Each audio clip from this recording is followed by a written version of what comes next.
אתם נמצאים עכשיו בגלריה קינג דוד, בפינת פרישמן בן יהודה. נתנו לי את המפתח של בן יהודה, אני סוגר ופותח כל בוקר, כי אני פה עוד מעט 36 שנים.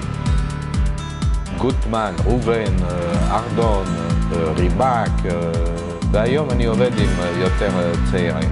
הצעירים יש מאוד טובים, צריך למצוא את הציירים הטובים. הנה, אתם נמצאים פה על יד הציור של שדי שחורי, מציירת רק בגודל 1 מטר 20 על מטר 20, ואם אתם רואים טוב, זה רק מה שיש פה זה אנשים פרצופים, הרבה צבע, מאוד דקורטיבי.